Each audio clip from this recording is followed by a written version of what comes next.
Christian Zionism is dying as Christians in America finally realized they was being played as useful idiots for the genocidal apartheid regime known as Israel. Polls show that American support for the state of Israel is in complete freefall, even among far-right white evangelical voters. Christians are just now realizing that supporting a state that bombs churches and kills Christians is blasphemy of the highest order. This is what the truth looks like.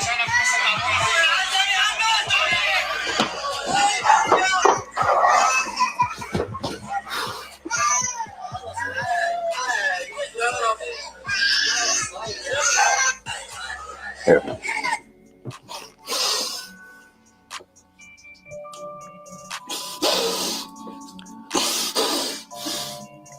How can you call yourself pro-life if you support Israel murdering babies? And trust me, the Zionist-controlled Republican Party definitely sees this shift, and now they are panicking. Even Donald Trump is concerned. It is being reported that Donald Trump told his Jewish donors that even his people are starting to turn against the state of Israel. This massive backlash against the genocidal state of Israel is exactly why Trump is trying to implement Psyop-fascism and make it illegal to criticize the state of Israel using the anti-Semitism hose. We are not anti-Semitic because we don't support Jewish people teaming up with Christian Zionists in order to commit a genocide. If you are a Christian and you support these fascists killing people on your holy land, then I truly hope that hell exists, because there will be a place there right for you.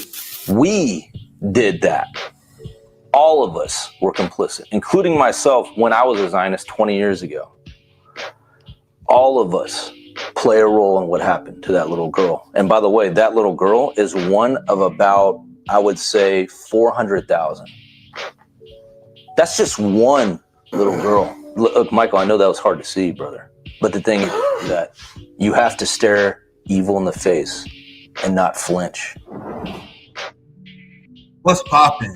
My friends, my family, welcome back for our second edition of our Friday show, Nick at Prime Time. The streak continues. We have a special edition of this show today. This is our new RBN series that we are developing. You guys know our great friend Kshama Sawant, who's running against a genocidal psychopath Adam Smith, much respected organizer and founder of Worker Strike Back. It's great to have you on. This is the first edition of the official Nick and Kshama show. Thank you for joining us on RBN once again, Kshama Sawant.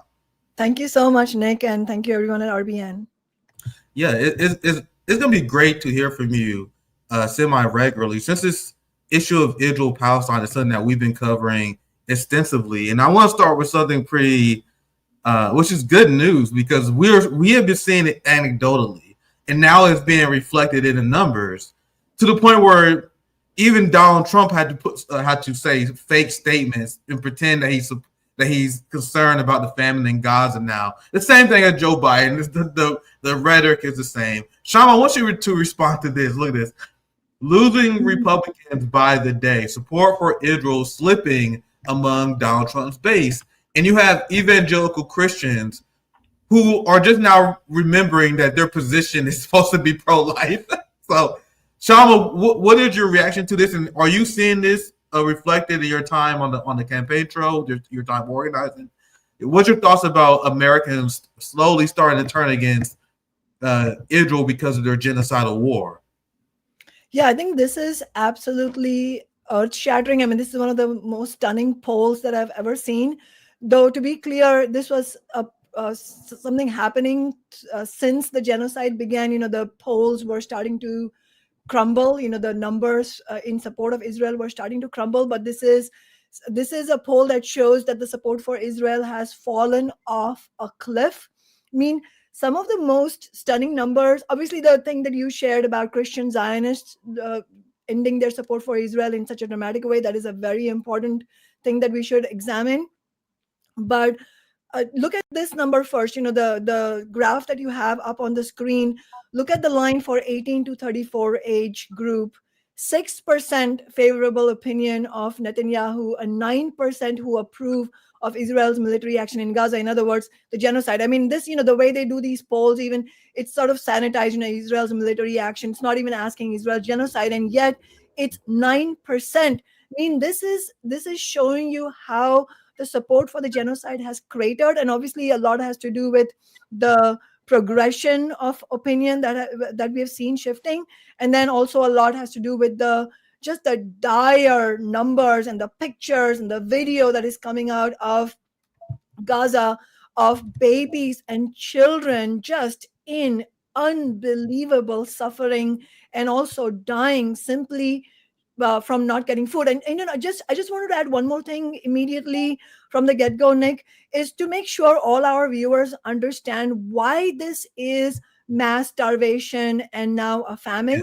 Is because is the Gaza area, Gaza and the West Bank, they are occupied territories, meaning there's a brutal occupation that has been ongoing for decades by the Israeli state, which has been funded to the hilt by the United States, by US capitalism and imperialism, meaning the whole occupation for decades is at the doorstep of both the Democrats and Republicans and also the Western leaders in general. And what that means is that the people in Gaza are not allowed to grow their own food. They're not allowed to grow anything. They are not allowed to fish in the waters. The only food that they are able to consume is the food that the Israeli state allows to come into Gaza.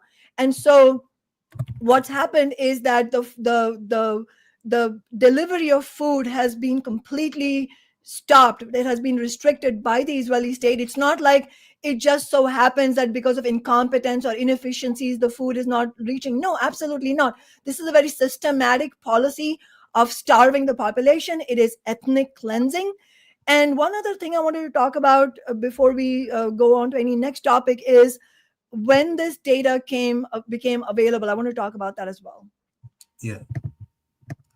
One more thing that people don't acknowledge regarding the use of forced starvation against the Palestinian population is that this was endorsed and sanctioned by the IDF and the Israeli government because they teamed up with violent settler colonialists who was blocking aid going to Gaza, and the IDF was providing protection to these violent genocidal psychopaths as they was intent on blocking any sort of aid. They was dumping flour and pissing in it.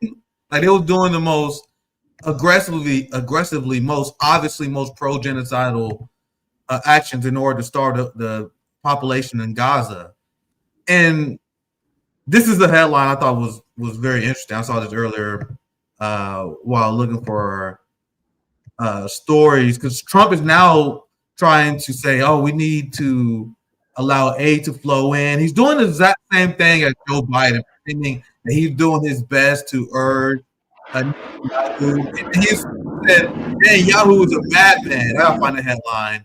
It's the same storyline with Biden, where they're pretending that Netanyahu is this rogue actor. But Trump is 100% in on it. I want you to respond to this. Look at this. The way that liberals is kind of report on this is infuriating to me. On Trump, Gaza, and the perils of a blank check for Israel. And to sum up this article in a nutshell, they are explaining how Donald Trump's policy of giving Netanyahu a blank check and giving them permission that the United States will continue to support them no matter what is enabling Netanyahu, and this is why Donald Trump is uniquely evil. But this was exactly the position of the Biden administration. So I'm glad that these kind of things are being called out now. But you guys see how it takes a Republican being in charge for many people to wake up and realize the strategy of the United States by providing an endless blank check, saying that there's nothing that Israel can do to lose our support, saying Israel's support is the United States support for Israel is unconditional. That was so many politicians have said, especially under the Biden administration. But now people are realizing how evil that is. Anything you want to, any reactions you have to this, Sean? Anything else? Yeah, just to add to what you were saying, I mean, just your correct point that this title of the article, the heading is completely, it's BS, because the thing is, you not only for the reason that you were saying, which is this was the policy of the Biden administration also, and this has been the ongoing policy, the blank check policy has been a bipartisan policy for decades, but also that there is no way of actually stopping this starvation, this famine, unless there are actual stopping points on the funds for Israel in general. So there's no universe where you can tell Israel, where the US imperialist parties can tell Israel, we'll give you some money, but on the basis that you don't starve the population. There's no such universe. You know what I'm saying? Yeah. I mean, the policy, the whole existence of Israel is as an outpost for US imperialism, and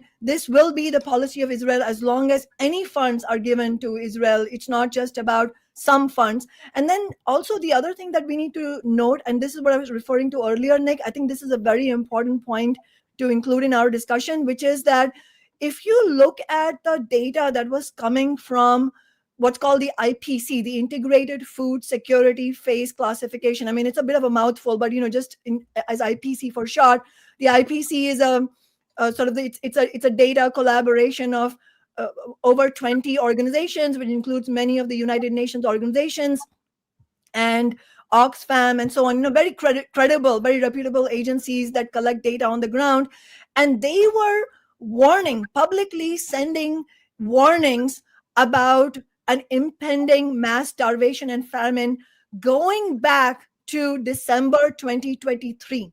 This was the evidence that they were sharing.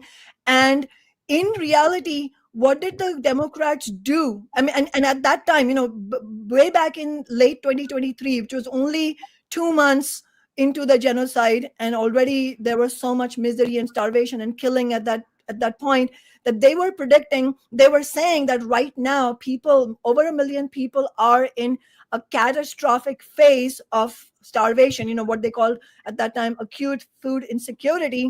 And so based on that, they do their statistical projections, and they were projecting that by February through March 2024, it was going to become extremely acute, in need of urgent action, and that it was pointing towards an imminent famine. So that was the mathematics of famine and mass starvation that was coming that far back. And then, so I want to point out, so that data came in 2023.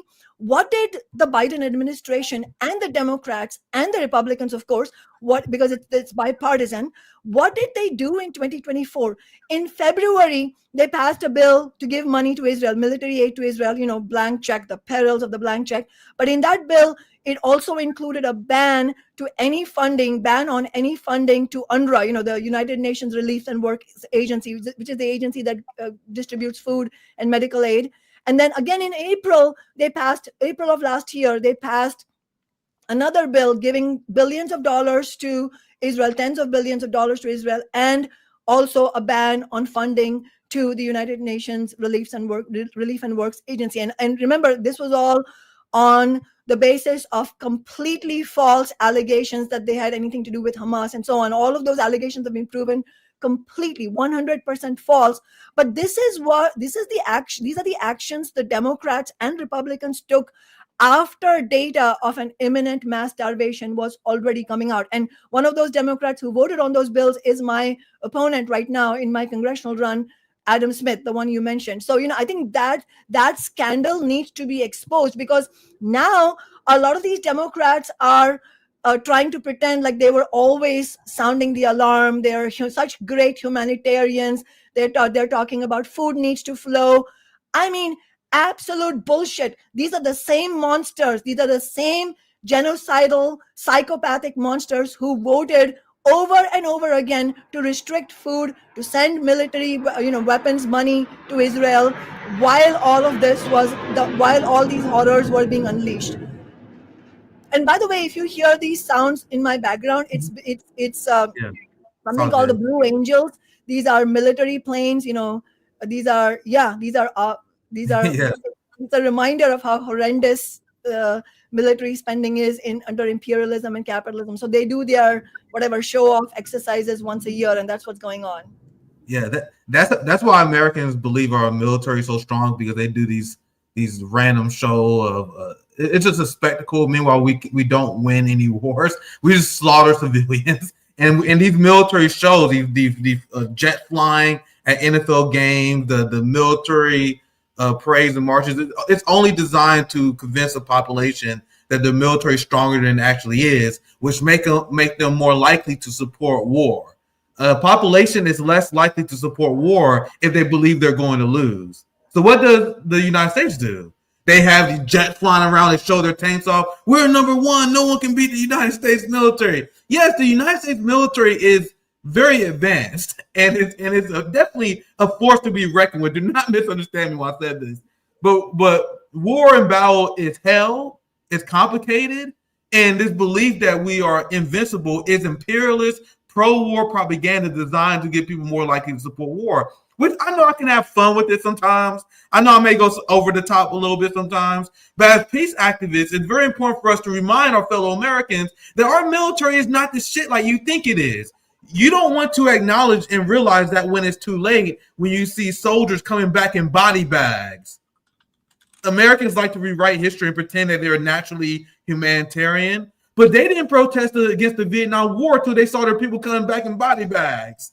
So they're like, yeah, raw Vietnam. Yeah, we're going to show the communists. And then they saw the people come back like, oh, no, we don't like this. Same thing with the Iraq War. We thought we was invincible. Then they saw Americans coming back home in body bags. And they were like, oh, no, we don't like this no more. So how about we skip the first part and we just let Americans know if you support war with Iran, if you support war with Taiwan, which they're already strong support of that, you will see your family members come back home in a body bag.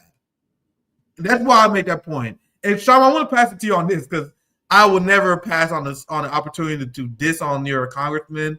I'm gonna get back to Trump here in a second. You mentioned him. If you guys don't know, this is the person Kshama Sawant is running against. The person that called for people being arrested for urging a ceasefire. Look, senior Democrat called for the arrest of left-wing fascists urging for Gaza ceasefire. So I understand why you won't necessarily say this, Kshama, but I will. RBN will say this. If you are Zohran Mamdani, for example, and you are a progressive who claims to be against Zionism, and you don't support Kshama Sawant over Adam Smith because Kshama Sawant is not a Democrat, you are the enemy. And that's how I'm viewing it. I'm watching Zohran very carefully. If he doesn't say, if you're someone who's supposed to be against Zionism and you don't support Kshama Sawant over this monster, you have a lot to answer for. But Kshama, how has Adam Smith responded to has he said anything about the Gaza famine? Anything else you want to add about your opponent before we move on? Yes. First of all, on your earlier point about how despite all this military display and the trillions of dollars being put into the so-called defense, but military spending by the U.S., the United States has not won the wars. I think that's a very important point to recognize that ultimately this is the way capitalism functions. This is the way imperialism, which is part and parcel of the capitalist system, functions, which is that winning or losing is not even the point. The point is the war. The point is ongoing war.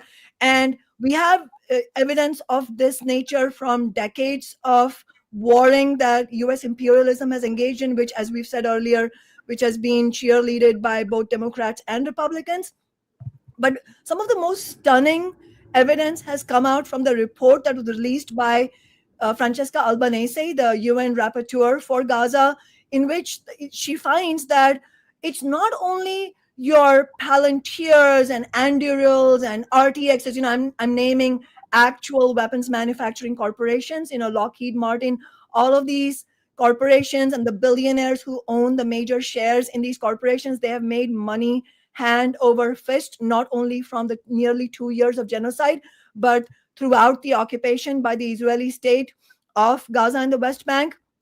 But it's not only that, the report shows how it's also every tech company that you can think of, construction companies like Caterpillar, all of these corporations. So, and if you go and look at who owns these corporations, Obviously, it's the major executives. They own lots of shares. They are also often themselves billionaires, but at least multimillionaires.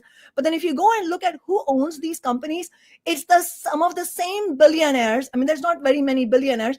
Those same billionaires own major shares of most of these corporations. So it's the outright weapons manufacturers, it's the tech corporations, it's the construction corporations, it's Airbnb, for God's sake.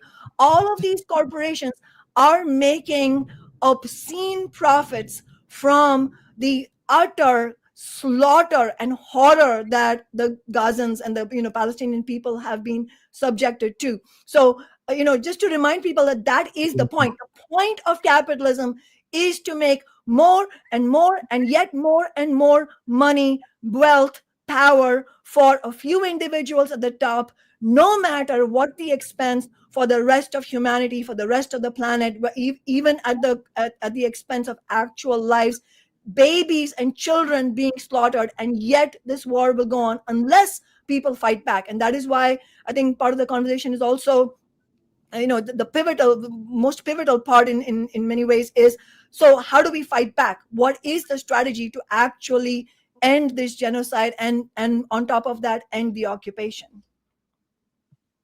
This is exactly why I'm looking forward to our new regular series. This is the first show, if you guys don't know. Another plug. This is the new RBN series, Nick and Kshama. And that's such a great point. This is a point that we got to continue to make. The goal is not successful war. It's never ending profitable war, said by the great Julian Assange. Based on your rank, because once again, we can spitball ideas off each other all day. That's why I still got much more to cover. But I want to bring this up since we going down this path. Guess who got a new contract for the military industrial complex? One of the largest contracts in modern history just got rewarded for Palantir to the United States Army. $10 billion. So you have J.D. Vance, who's funded by Palantir, Trump funded by Palantir. The new wave of the Republican apparatus is funded by Palantir, like all the new young blood Republicans. Go ahead, Sean, feel free. You know who else is funded by Palantir? Adam Smith. Oh, of course. Jesus Christ. Lots of Democrats. Problem. Go ahead, Sean. Yeah, Alexander Karp, who's the CEO of Palantir, he has already maxed out for Adam Smith, even though the election is next year. And another, Peter Thiel, also Joe Lonsdale, these are all deeply dystopian, psychopathic billionaires. I mean, billionaires in general. To be a billionaire, you have to be psychopathic. The system is psychopathic. But these are even sort of next level psychopaths. These are all people who have not only funded Trump and the Republicans and the right wing, but also they are bankrolling Democrats like Adam Smith. So why do you guys think that we need to give Palantir a $10 billion contract for our military industrial complex? Why do you guys think that Donald Trump proposed a $1 trillion military budget? Just for show? They got fireworks they don't plan on using? That's what they want us to believe, Kshama. They are planning for the war against China over Taiwan. They are planning to escalate against Russia. That asshole, I don't got a saving plan on this because it just happened.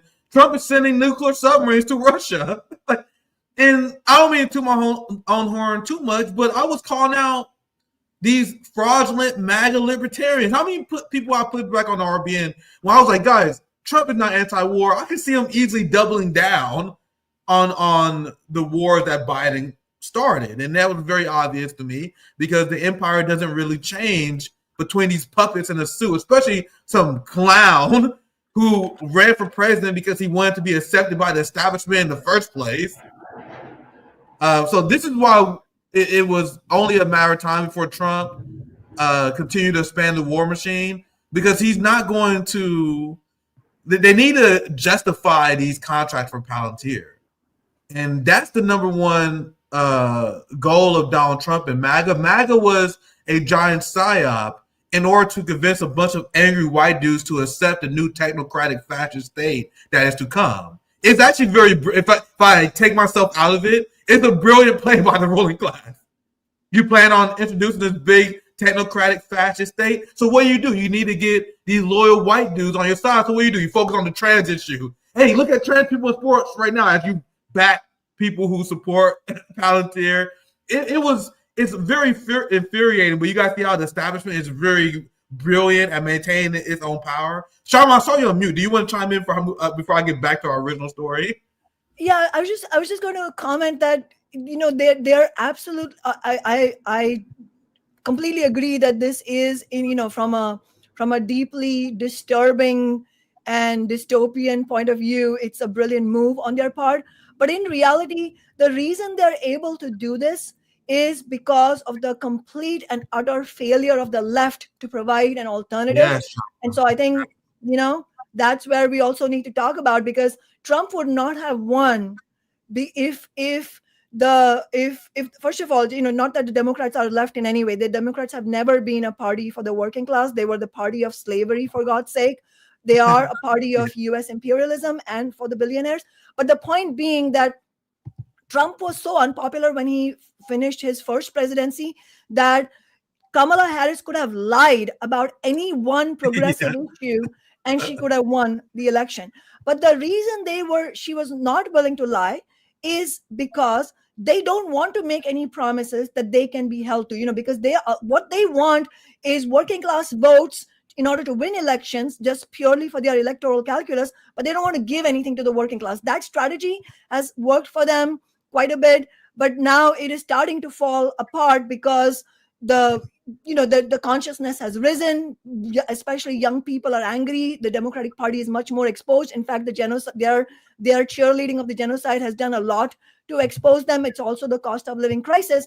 But in the midst of all this, what is the elephant in the room? What is the real thing that's missing? What's missing is any leadership from the left. And it was a tragedy and travesty. It was both a tragedy and travesty that you saw major union leaders like UAW President Sean Fain supporting Kamala Harris, giving, and you want to talk about a blank check? That was a political blank check that was given by the labor leadership to the Democratic Party that has not only been the party of genocide, they have sold out workers over and over again. Biden and the Democrats joined in the breaking of the railroad worker strike. I mean, that one vote should mean that the labor leadership should have said, no way, no politician who votes to break a strike can ever get one more working class or union member vote. Instead, you had Sean Fain on the floor of the DNC proclaiming his undying support for Kamala Harris.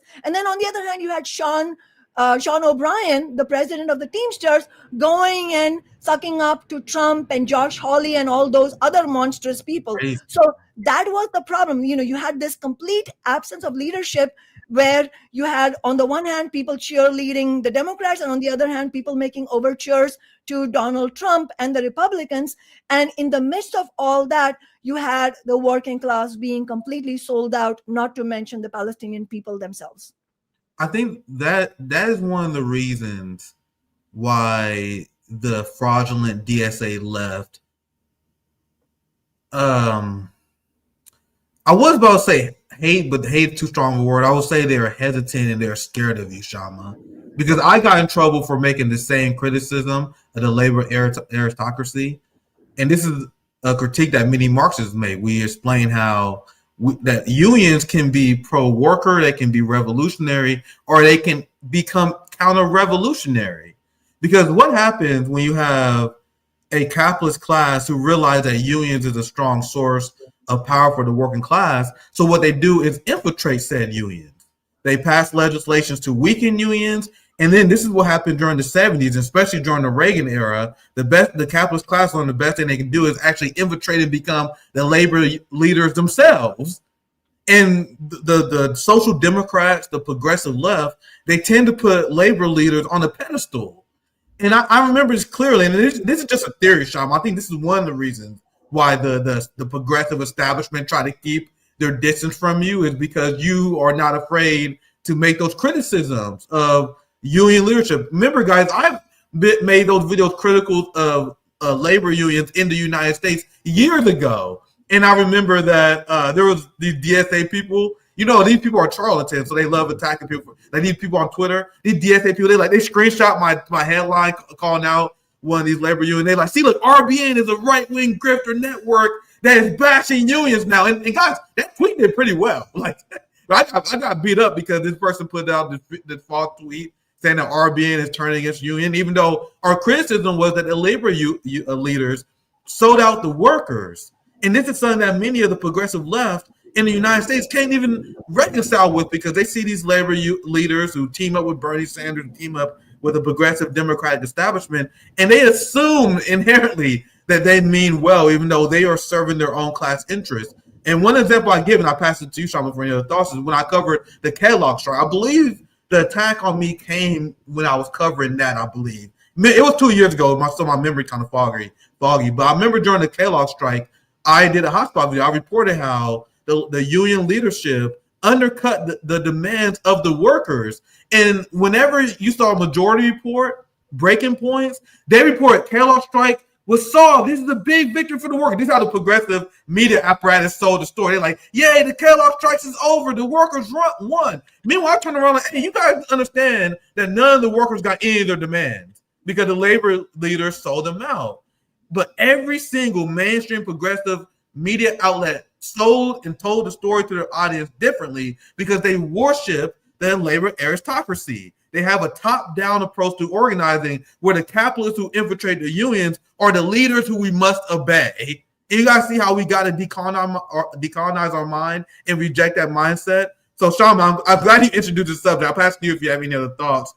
I think you're raising a very important point, which is the distinction between the labor leadership that ends up selling out the working class and their own members, and the working class and the rank and file of the unions themselves. We need to separate them, and also think of the concept of the unions themselves. I mean, the union, or in other words, working class people, workers collectively organizing in their own interest, is the only way that workers can not only defend against attacks on us, but also the only way that we can go on the offensive and win victories is through workers getting organized, and not just getting organized in principle, but in theory, but actually organizing mass protests, mobilizing the rank and file to major protest actions, to civil disobedience, and most importantly, going on strike. That is the most crucial weapon that workers have to defend our own interests and to go on the offensive to achieve more in a system that is constantly beating down on us and denying us anything close to our fair share, because all the wealth is being siphoned off to the top. We as workers, I mean, this is the character of the capitalist system, where we as workers get only a fraction of the wealth that we create, and the vast majority of it is taken off, is stolen. It's like highway robbery by the billionaire class.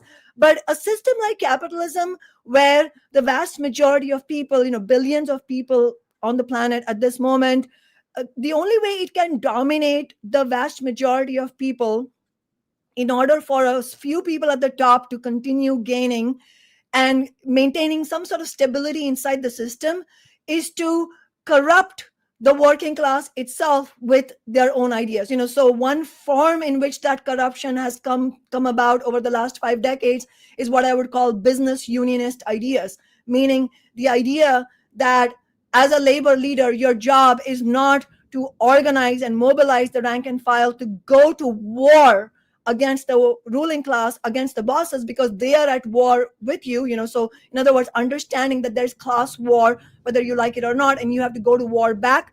Instead of that, business unionism means that the leaders think that their job is to manage the differences between workers and bosses, and that formula always ends up in workers losing out and the bosses gaining. And then the other arm of business unionism is that not only are you trying to make peace with the bosses, that also means that politically you are going to end up supporting the parties of the bosses. So it's no surprise that you have a labor leadership that for the most part refuses to go to battle, go to war against the bosses, and also is tied at the hip to the Democratic Party. So what we need is not just for us to be clear, which I'm sure you'll agree, Nick, is we are not talking about abandoning the union movement. What we need is a reckoning inside the labor movement. We need a revival of the rank and file militancy that we saw in earlier decades. And just one very crucial example to harken back to is how the New Deal was won. I mean, you see these liberal shows constantly praising FDR, Roosevelt, the Democratic president, but he was not the guy who gave the New Deal. He was the guy who had to concede on behalf of the capitalist class. But the reason he was forced to concede was the 3 general strikes that happened in Minneapolis, Toledo, and San Francisco. And those general strikes were carried out by absolutely courageous rank and file workers led by socialist ideas, by Marxist ideas. In fact, the leaders of these strikes were Trotskyists like myself. So, they were Marxists like us, and they were the ones who went to war against the bosses, and they were able to win victories, like the Teamsters, because they went on a general strike. And in the process of organizing those strikes, they also had to overcome the opposition and gatekeeping by many of the labor leaders. So it's not a new thing. So right now, we need to revive that kind of militancy where we push back against where we have to push back against the gatekeeping by the leadership in order to win any kind of victories, whether we want to win free healthcare for all, funded by taxing the rich, which my campaign is calling for. Or if you look at the minimum wage federally, it is still languishing at an abysmal $7.25. I mean, it's an absolute scandal, but the labor leadership has done nothing to change any of that. And so we need a revival of the militancy. And really what we need is revolutionary leadership inside the union movement. And it's not only that, and you need a revival of what I would call class struggle unionism to push back against business unionism. But if we have to be clear, this type of corrupt leadership or gatekeeping leadership is not only inside the labor leadership or labor movement, it's also the NGOs and other liberal leaders. Anywhere you have a movement, you'll have those leaders. For example, during the George Floyd rebellion in 2020, the Black Lives Matter movement, you had any number of black misleaders. When we were fighting for the Amazon tax that year, we had any number of black misleaders, saying that the Amazon tax is not a black issue. I mean, keep in mind, this was a tax to fund affordable housing. So I'm just giving that example as that we have to fight back. And actually, we have to take inspiration. Just to introduce this another thing, which is, I think, really important breaking news, is the new party that is being launched in the UK by Jeremy Corbyn and Zara Sultana, who were formerly from the Labour Party. The reason I'm mentioning that is that within the first 3 days, 600,000 people in the UK signed up to be part of this new this new effort to build a new party. That is the kind of opening that exists. That kind of opening exists in the United States also. But the labor leadership is not acting. And to be fair, in the UK, they're not acting either. This is something that has been launched. And really the question that we have to raise is, what will it take to make this party a success in the UK? And in order for that to be a success, they will have to fight back against the gatekeepers. If they refuse to fight the gatekeepers, just like unfortunately Jeremy Corbyn refused when he had the labor leadership 3 years ago, it's not going to succeed. That is why we have to learn from history and understand that in your war against the bosses and the capitalists, the only way to succeed is also to overcome the gatekeepers. Yeah, this is why I'm not interested in entryism at all. I think entryism is a failed strategy. We need to build our own party. And I believe that if we were launched and strongly launched, there would be a lot of excitement, especially over an explicitly socialist, pro-working class, anti-Zionist party who not willing to sell out like the Squad. And I reported on this a few days ago. I think this is a great follow-up because once again, Sean, we can bounce these ideas off. I still got a lot of cover, but let's see how much I can get through, but we can go all day on these topics. I want to share this and I get back on topic here. Like America's largest teacher union. I did a hotspot video on this. The union rejected the proposal from their own members, and there's so many examples of this, who wanted to ban the ADL as a legitimate source because the ADL is a pro-genocide organization. So one of the most reasonable things you can do as a teacher union, like, hey, man, I don't think we should be supporting fascist propaganda. So the union rank and file supported that referendum. And you know what happened? The teacher union leadership struck it down. It was like 75% in favor of it. Look, teacher union members endorsed cutting ties with the ADL. You guys see that's July 8th. July 8th. You had this amazing story. Then July 19th, just a few weeks later, you had 400 Jewish organizations who put pressure on the labor union leadership, and the labor union leadership sided with the fascist Zionists to rob the democracy, rob the votes of their own rank and file in order to support Zionism. So why do they do this? This is another moment where I sit back and I admire the work of the evil ruling class, because there's a lot of anti-union sentiment where I live, Missouri, where we have right to work laws. Why do a lot of people I know, a lot of people in Missouri have anti-union sentiments? Because their unions have screwed them. So what do the capitalists do after seeing the amount of workers' rights that was won by socialists and communists in the 30s and 40s, which led to McCarthyism in the first place? So what they do, they essentially reject all communism and socialism. They force them out of the union leadership. The capitalist class take the role of the leader unionship and then purposely fail the workers. So they win two birds with one stone. So not only do they undermine the workers' demand, the workers get discontent with the unions, and then they become anti-union in response. Which is why many workers in Missouri support right to work laws, because they're used to unions like this screwing them. This is why it's extremely important not to be suckers like the DSA left and the people who refuse to labor criticisms on unions, because failing to critique unions and making our unions strong is what will lead to fascism. It will lead to more people rejecting collective bargaining. And that's what happened in Missouri. I'm telling you as someone who lived here. So, Kshama, I'll give you last word on the topic if you have anything else you want to add, and then I'll get back to our main topic of the day. But this is an extra segment on unions, Zoya, that we're doing here. Kshama, anything else you want to add? Yeah, you mentioned Missouri. You're in Missouri. The other thing that stands out about Missouri, and really it sort of completes the story about the consciousness of the working class in the face of leadership that's selling them out in the unions and also in other social movements, is that last year, as you know, Nick, the state of Missouri, the voters voted for Trump. Trump got the majority in that state. Trump won the state. And at the same time, the voters also voted in $15 an hour minimum wage and union rights. So all of this might sound contradictory, but it's actually not.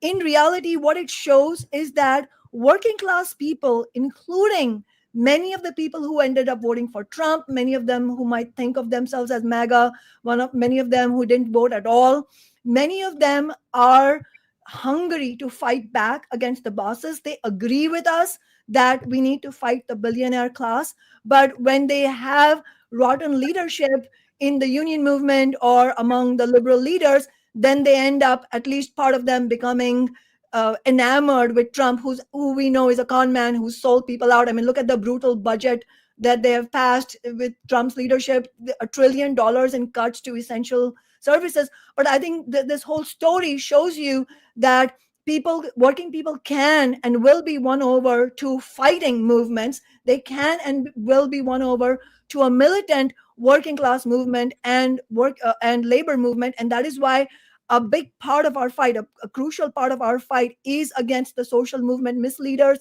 the NGO misleaders, the progressive establishment, and the union leaders who are selling us out. Very well said. This is what you referenced before. I always like mentioning this story. And this is where the people are like, why you go on Jake Shields? All the loser leftists who they have so much lack of confidence in their ability to persuade. They think it's a waste of time. They lack the ability to persuade people to support socialism so much. They don't think it's worth their time to talk to people on the right. Because as I mentioned 1,000 times before, I wasn't even trying to change Jake Shields' mind, but I'm trying to change the people's mind who listen to him, because I understand, I support the potential of the working class. I understand that most people inherently want to support the material interests. In Missouri, there are a lot of people. It's a extremely socially conservative state. You're not going to find a lot of people in this state that support trans people in different bathrooms. The trans issue in sports is very dominant on the right here, but Like if you ask like people in Missouri, they want paid maternity leave, they always vote for it. Here's the vote for increased minimum wage. We had a vote for affordable housing. We had a vote in a referendum, which was struck down by the Supreme Court, that would have took funds that was overused in local law enforcement and would have went to funding housing and social programs. So essentially, what we've been asking to defund the police, bro, you can ask these, but just take the socialist language out of it, and you ask it to a lot of these Missouri rednecks, and they all for it. Goddamn right, I want some goddamn health care. Just don't call it socialism. And that's what a lot of these people on the right, this is what they support. And this is why the liberals who have inherent hatred of these people are misguided. And I want to bring something else, because I don't know if I had a chance to mention this. Did I ever get a chance to mention this on the story? Because I did cover the voter referendum and how we supported minimum wage. Did I show you guys this? Did I show you guys how the capitalist class came together and sued to overturn the will of the voters? So for all the people who believe in capitalist realism, the belief that capitalism would never go away, so we might as well concede to it and fight for small demands, they will never acknowledge it. But that is the belief of democratic socialists. People like Bernie Sanders, they don't call themselves Marxists and communists because they believe in capitalist realism. They believe that capitalism will never go away. The only system that we ever seen in human history that will never go away ever. Completely unscientific belief. The only thing that's consistent in human history is systems dying and evolving. Meanwhile, for some reason, capitalism is the one system that's going to transcend time and never go away. So they believe that we have to negotiate with capitalism and get scrapped from capitalism because there's no point in fighting it for revolution. I am not exaggerating. This is what democratic socialists inherently believe. But you understand that even if you get meager gains from the capitalist system, whenever the capitalist class feel uncomfortable with what they are giving up, they will then scrap the rule book and show you what true authoritarianism looks like. This is why we say capitalists do not concede without struggle. Now, sorry for that rant. This is what the fuck I'm talking about. Missouri companies sue to stop law that raises the minimum wage and require paid sick leave. And the Missouri Supreme Court, they sided with them. They're like, yeah, we all know about this.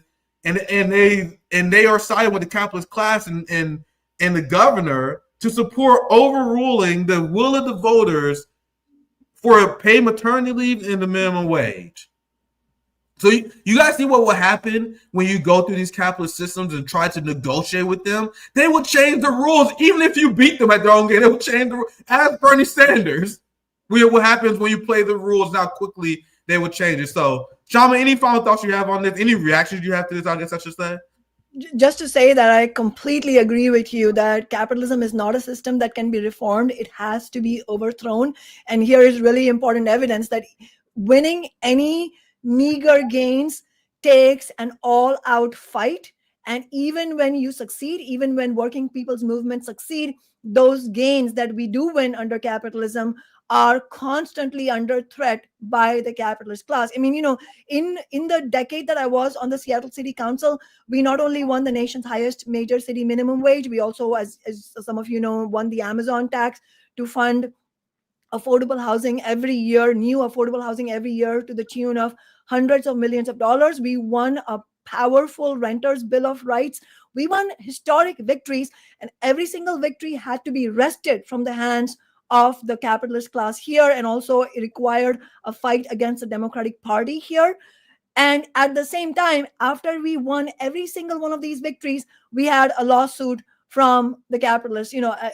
I believe every victory that we won, any significant victory that we won, had a lawsuit in the courts. Now, it just so happens that they didn't end up winning any of the lawsuits. But the point is that even when we win reforms after an all knockdown, drag out fight, it still is under threat. And so we should not, we working people need to break from capitalism itself. We need revolutionary movements. And in fact, here's the most important fact that nobody else will tell you except for Marxists, is that it's actually Marxists and revolutionary revolutionaries who make the best fighters for and winners of reforms. Because if you have the logic of what you're saying, Bernie Sanders, and let's not forget AOC, people Yeah. who want to make peace with the system and with the system's benefactor, the people who benefit from the system, when you want to make peace with them, it also means that you are actually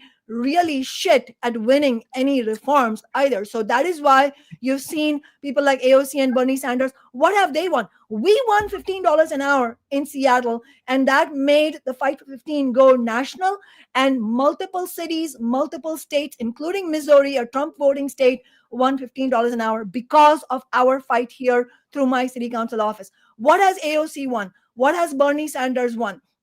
They made promises, $15 an hour, Medicare for all. They have won nothing. Why? Because, as a matter of fact, it takes a revolutionary understanding not only of the system itself, but for the strategy of how to actually fight the bosses, the strategy of, the understanding that you cannot make peace with the bosses and expect to win anything for the working class. What you will get when you sell out working people is a much nicer career. You will get much more peace with Nancy Pelosi. So if that's what you want, then that's what you'll get. But AOC's career interests and what working class people can win to make their lives better, they are two completely different things. People like Bernie Sanders crack me up. These old gray-haired leftists who wag their finger at us. When they accomplish nothing, they feel like, don't you know, it's impossible to start a third party, Nick. Don't you know it's impossible? What we got to do, you have to organize within the Democratic Party. Like, sir, you are 60 and you accomplished nothing. You have done this strategy for 40 years. Bernie Sanders in the social democratic left, look at every single gray-haired leftist who's against the third party movement. They've been using the strategy of running in the Democratic Party to get progressive wins for the working class for 40 to 50 years with nothing accomplished. You have Bernie Sanders attacking other countries, China, Russia. Russia has paid maternity leave, sir. They provide health care to their people. You can criticize their country, but these are things that you fail to accomplish for your own people. So how about you focus on that? And they wag their fingers at third-party activists. They will say, don't you know that third parties is impossible to win if you run as a third party? Then they will run an election, they will lose to AIPAC. They'll lose over and over again. They spent 40 years of their life failing. The Bernie Sanders left 40 years failing to accomplish any change for the working class, but they want you to do the same thing. They want you to spend 40 years of your life following Richie Torres, following AOC. Come on, there's Zohran Mamdani guy. Let's vote for him and hope we get socialism. They want you to follow the same path of failure. And I'm not doing it, man. Maybe I'm going to be a 70-year-old man and I will have my failures and I will teach the next generation what I failed. But we can't be doing this thing where we make the same damn mistakes over and over again. Kshama, I saw you on mute. Do you want to chime in before, or I can move on? Anything else you want to add? Yeah, just to say that not only did we win the $15 minimum wage as opposed to AOC and Bernie Sanders, we actually had a massive fight on the city council. We meaning my office and working people on one side, all the other council members who are all Democrats on the other. They're representing big business. We had a massive fight in order to win inflation increases associated with the minimum wage. So today, Seattle's minimum wage is $20.76. Compare that to the federal minimum wage, which is $7.25. Now, is that enough? Obviously not.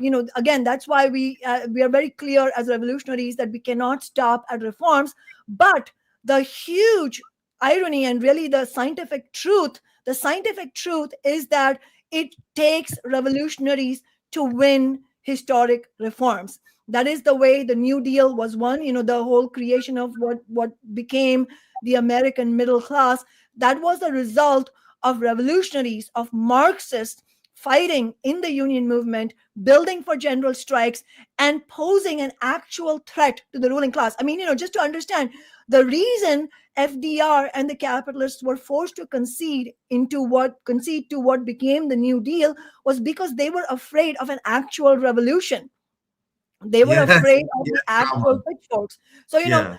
that is a revolutionary approach to winning reforms. And that goes alongside the understanding that you can't stop at reforms. And that is why we have been so successful in Seattle. And that is the kind of revolutionary understanding we plan to bring not only to our congressional campaign, but if we get elected, that is the kind of approach we're going to use. For example, I have pledged that if I get elected to Congress, my inauguration will be turned into a mass movement in Washington, D.C., Hey, with a bill to end all U.S. military funding to the Israeli state and to end the occupation. And you we will imagine? be, yeah, I know, and we will be I, exposing I'm going everyone. to. That would be so fucking base, man. Go ahead, Shama. No, That no, would be no, go, so. no, go. I'm sorry, I get excited because can you guys imagine that was what it would be like if a real revolutionary won? Like no popping champagne, having a boudoir celebration, but yeah, engaging in a direct action as a celebration of victory. That's extremely powerful, Shama. That got me excited. So that's very encouraging to hear because that's exactly what we need. I want to get back to our main story because I want to keep this around 90 minutes or so. But I want to dive further more into the Gaza-Israel issue, the Americans turning against Israel. There's a lot of topics we spiraled into, but that's why it's always great having Shama. We can speak about theory for the working class history. We can talk about that kind of stuff all day. I'm gonna get back on track though. I was kind of interested in seeing how this ended too. So I want to fact check myself here when I was explaining the Missouri situation because I reported on this a few weeks ago. And I was thinking, like, how did this actually end? So I did some quick research and I found something very interesting, which kind of rounds out our conversation about, I would say, capitalist authoritarianism. Let's say you get your little reforms. We pass our little ballot initiatives. Dude, this is crazy because this is the last update I did around April on this. And I just did some research on what happened. Dude, this is crazy. And I cannot wait to tell my Missouri working class friends and family about this. Look, so this is the last time I reported on this. The Supreme Court, after our governor, we have our referendum where we approved a paid maternity and sick leave for the working class. Around 65% of Missouri voters support that, even people who voted for Republicans. So you know what our governor did? Our governor panicked and then vetoed it. And so the Supreme Court, the Missouri insane right-wing Supreme Court, they're like, hey, man, we hate workers too. But you can't do that. Like, you can't fucking, we're not that outwardly fascist where you can do that.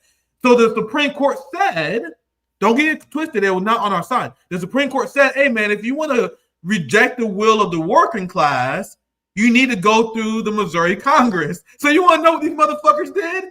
That's exactly what they did. The Republicans in Missouri, they got their shit together, they locked in, and they successfully repealed the Paid Maternity Leave Act. So this is the update.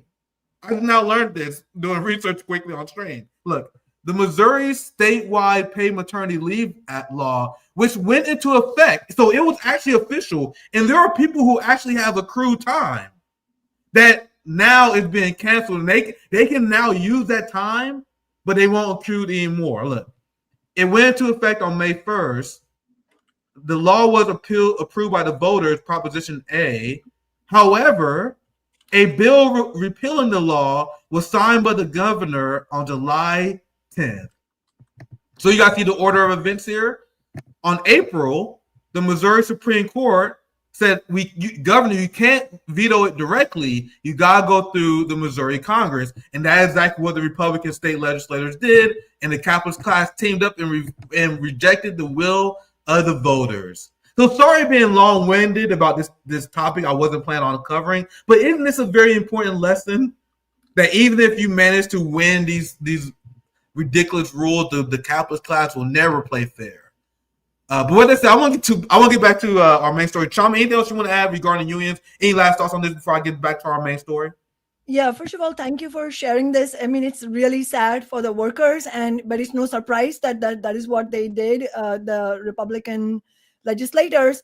And here again, you see the need for a revolutionary approach. That even when you win gains, protecting the gains from these attacks that will come on those gains also needs a revolutionary approach. And just to give a counter example, not that I'm comparing I'm not directly comparing how hard it is to win at a state level. I mean, obviously we would need to build a much more massive fight in Missouri state to have saved this. But I'm just giving a counter example in terms of strategy that this past year, I'm sure I've talked about this before on your show, Nick, but the Democrats on the city council, I've not been on the city council since December 2023. So I wasn't on the city council last year, 2024, when they tried this. They tried to repeal parts of the gains that we won through our minimum wage victory by trying to make, at that time when we won the law, one of the things we fought hard against but couldn't win against was a 2-tier minimum wage. So, some workers at smaller corporations getting a lower tier, but this year they were all supposed to come to the same level, which is $20.76. And so last year, the Democrats, on behalf of big business, they tried to make that lower tier permanent, meaning had they succeeded, it would have denied some of the poorest workers the extra minimum wage of $3 plus an hour, which is a lifeline for the poorest workers. So this is absolutely shameful that the richest people in the city want to deny these meager wages, just literally nickel and diming these workers. And they gave that bill to a Black Congress council member. Her name is Joy Hollingsworth, and she started talking about how it's our Black heritage and blah blah blah, and try to bring this bill forward. You know what we did, and see, this is what I mean by it takes revolutionaries to win the reforms, and it takes a revolutionary approach to protect those reforms. Is we through my organization, Workers Strike Back, we launched a Hands Off 15 campaign immediately, and what makes for a revolutionary approach? One of those things is to expose the Democrats by name, not to buy into this respectability politics, like don't impugn the intentions, don't say anybody's name, just say, just direct your comments to the universe at large. No, we say, shame on you, Joy Hollingsworth. You need to be thrown out of office if you do this. That is how we spoke. We shut down city council meetings, and it's on the basis of naming and shaming and organizing working class people that we were able to force them to back off. And that is why the full minimum wage is now accessible to all workers who are at minimum wage. And so that's the approach we will need to both win reforms and keep them. Very, very well said, Kshama. You always get me fired up. I'm going to do hard pivot because it's so hard. I can continue to talk about this, but eventually I got to put my foot down eventually because we honestly can't talk about this stuff. So I'm going to read 2 super chats, and I'm going to see if I can get through this. I'm gonna give myself a 30-minute time limit on this. I'm gonna cover our main story of the day because I only actually scratched the surface of the American people turning against Israel in the response of both Donald Trump, and we're gonna get to the Democrats because that's why I've been biting my tongue, because it's like, trust me, we're gonna get to the Democrats here very soon, and these people who run these fake smiley campaigns and they don't call people out by name. We need a culture of respectability in the Democratic Party. We need a Democratic Party that's inclusive to workers. No, I want the Democratic Party to be destroyed. So trust me, we will get to that. I'm gonna see. I'll put a 30-minute time limit on me. Let me read a few super chats I've seen here, and then I'll dive into our next topic. Socialism is when workers own manufacturing, distribution, supply chain, production companies, embrace worker co-ops. They are the future. That's Roger Meadows, a friend of RBN. Thank you for your super chat there, sir. Thank you, for the $10. Joseph McCarthy and COINTELPRO left psychic scars on all the oldies. Yeah, I'm gonna just move on because I can do a whole 2-hour rant stream on the consequences of the Cold War and the class retaliation by the capitalist class in response to the workers' response to the industrial age. So after the rise of the industrial age, workers started to revolt. You had the rise of socialism in the 30s and 40s, not only in the United States but worldwide, as workers demand for more rights and wages. And they were successful. And then there was this insane retaliation, and that's the Cold War. But that's a stream for another day. Thank you for super chat. I want to start here because there's so much I want to quickly cover. And I'm going to kind of in presentation mode. Kshama, if you want to chime in, just feel free. I just have a few receipts I want to read to set us up here. We was mentioning how even evangelical Christians are turning against Israel. We mentioned how Christian Zionism as a concept is slowly dying. And when you, even in the bullshit ways they ask how you feel about the genocide in Gaza. Like, for example, Israel military action. Get the fuck you mean Israel's military actions? Imagine if you framed it. Do you support Israel genocide of the Palestinian people? That number will be in tatters. Or do you support babies being starved to death? Do you support Israel blocking baby formula? Like break it down into specific actions that the Israeli government is doing. So you guys understand how bad this is, that even the most gentle baby way they can describe Israel's action, Israel's military action. Starving kids, just military action. Only 32% of American support, even their bullshit ways of explaining it. So very well said, Kshama.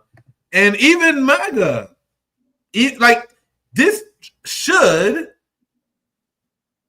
transcend all politics. Like, even if you are a dumbass who believe in trickle-down economics, let's say you're a Reaganite, let's say you're a class enemy, and you believe for some reason if we give more money to the capitalist class, out of the kindness of their heart, they would trickle it down and give. Let's say you believe that. Let's say you believe in the dumbest shit ever. You should oppose babies being bombed. You know what I mean? Like, this is what I mean when I say it should transcend all politics. So even among MAGA, even among white nationalists, these people are like, man, I believe that only you should have one race, one state, one people. They organize among race because that worked for the working class historically. It hasn't. So these people were, even they like, hey man, I support a white nationalist state, but I don't support this shit. I'm seeing even the white, like, so that's how much it transcends politics. That's the sloppy point I'm making. Gaza's starvation widens MAGA's rupture with Israel. Here's some more headlines. Anger over starvation in Gaza leaves Israel increasingly isolated. Global outrage at Netanyahu's government. Oh, Jesus Christ. I cringe just reading these headlines. Netanyahu's government. As I mentioned before, a big part of the reason why the starvation of Gaza is successful is because violent Israeli settlers who attack aid workers' distribution and block the distribution of aid. It was something that Israeli settlers directly engaged in. No one ever mentions this. They just pretend, oh, for some reason the aid not coming through for some reason. Why do you think that is? And these violent settler extremists are directly supported. There's a video clip of Ben Gvir giving a speech cheering them on. It's a program directly supported by the Israeli government. Team up with the Israeli people to starve the Gazan people. So that's why I'm like, man, Bernie Sanders, all you people, just shut the fuck about this Netanyahu. It's such an obvious deflection, because if Netanyahu is replaced tomorrow, you are getting someone worse. You understand that?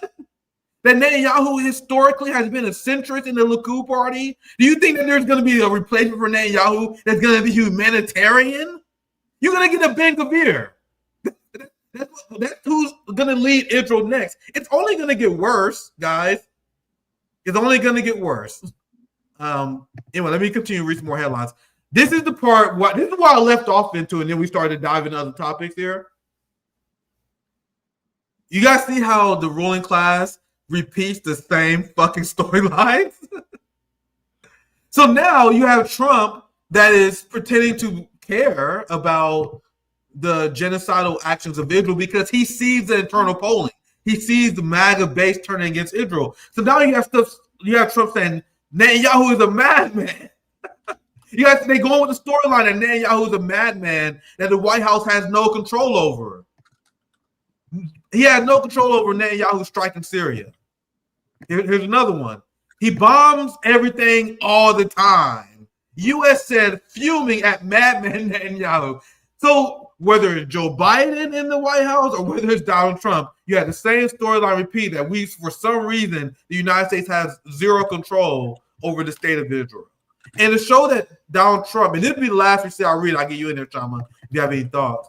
To show how much Trump is panicking, and how much the Republican establishment acknowledges the fall of support of Israel. Look, President Trump recently told Jewish donors that my supporters are starting to hate Israel. Look, here's the article version of that. Losing Republicans by the day, support for Israel slipping among Trump base, and Trump even mentioned it to his Jewish donors that he's worried about that. So, Kshama, that was a long intro to this new topic. I want to give you a chance to chime in. Anything else you want to add, Kshama, to the story? Yeah, just to point out, as you were starting to, which is that the tide of international public opinion has dramatically shifted against the genocide in such a way that it is forcing the capitalist heads of state from both Europe and also here you see in the United States, both President Trump and also Democrats and Republicans, it's forcing them. I mean, it's forcing them to do some reputation rehabilitation here because they are, they have blood on their hands and now they've been exposed. And so now they want to act like they were urging restraint, they were urging food to be allowed inside Gaza. And so now all this conversation about, oh, well, Netanyahu is a madman. I mean, Netanyahu is an absolute monster. Let's be clear. He's an absolute monster. For sure. However, it's a false idea that somehow he is on his own and he's just some lunatic who is doing crazy things. That is why I think we have to come back to the geopolitical analysis of global capitalism and understand and remind ourselves that the existence of the Israeli state has everything to do with being an outpost for US capitalism in an oil-rich region. I mean, that's the history of the Israeli state. And so the funding that the Israeli state has received from the United States, from both the Democrats and Republicans for now 75 years, has everything to do with the interests of the US, the American and the Western capitalist class, and capitalism in general, overall, just the billionaire class's interests in that region. And especially in the context of the larger US-China inter-imperialist conflict, which is starting to unfold, all of this is, what's happening in Gaza is part and parcel of that. So it is completely dishonest for them to say, well, it's all Netanyahu. But we should also recognize that the reason they're being forced to offload all blame on Netanyahu is because they are all exposed. How are they going to explain the fact that they cheerleaded this genocide?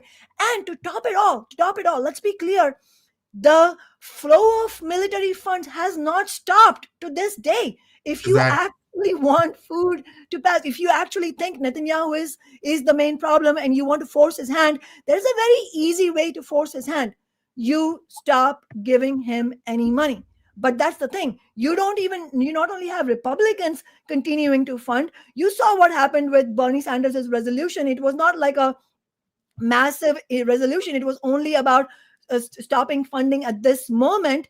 And even there, 20 Democratic senators voted against that resolution. So that's the state of affairs. And so, I think the most important thing here as the tide of opinion turns is we cannot allow the Democrats and the Republicans who voted for this genocide, who have been supporting Israel to the hilt, especially for the last 2 years, but even before that, we cannot allow them to take on the mantle that they somehow were advocating for food to be sent to Gaza. I mean, let's be clear. As I was saying earlier, the Democrats, including my opponent, Adam Smith, they voted on bills last year, not only to send money to the Israeli military, but also to keep food from going to Gaza. Yeah, as Democrats are pretending to care about this issue of the starvation in Gaza, you have Joe Biden, Richie Torres, and Adam Smith, who was calling UNRWA a terrorist organization. I get very frustrated about how short the attention span and the memory of the American people are, because now they pretend that Democrats are standing for this humanitarian issue when they're the one who laid the groundwork, which led to this starvation and this famine in the first place. And another point I want to get to, and I'm going to show you guys the pressure that Democrats are facing. We have to understand that these victories, like we were talking about how Canada, France, UK, all these countries are recognizing the Palestinian state. Even Trump, it changed his tune. You guys seen the headlines I've been putting up here? Trump changed his tune on Gaza humanitarian crisis. Do you guys think that these demons are doing this out of the kindness of their hearts because they are really moved by the pictures that we've been seeing for years now? No, this is because it is becoming political suicide not to support the Palestinians due to the direct action of the Palestinian movement. Because the nonstop protest, the fact that we forced the police state's hand.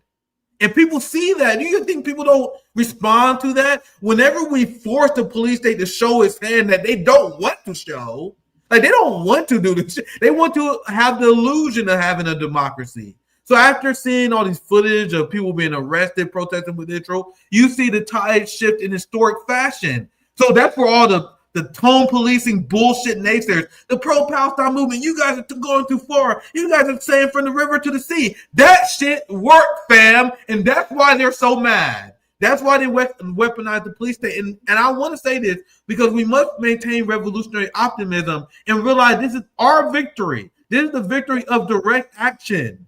This is the victory of every single person who engaged in the movement, because the only reason why they're supporting a Palestinian state because it is political suicide, especially outside the United States, not to do this. Now, I'm going to explain this quickly, and then we'll get to the Democrat segment. That'll be our last segment tonight. But I have to explain this.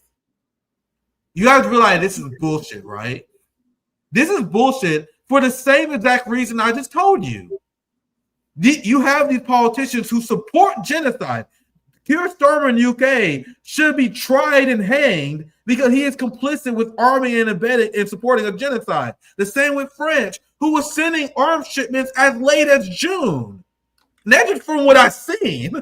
Like, they were just sending out weapons to Israel, and then they came out like, oh, don't you know that we should support a Palestinian state? Stop arming Israel first. Another reason why this is bullshit is because you have France and Canada that said we support a Palestinian state on conditions. What do you mean on conditions? You do not have a real state unless you have the right to arm yourself and defend yourself. These countries are calling for Hamas to disarm, and they're calling for Palestine to not have a standing military. If you have a Palestine which has no standing military, where Hamas is disarmed, what is the consequence of that? It is essentially an Israeli puppet state. That means Israel can come in and do whatever they want to the Palestinians and dictate their politics. That is what they will love to build. The West will love to build. And you want to know who's complicit with this plan?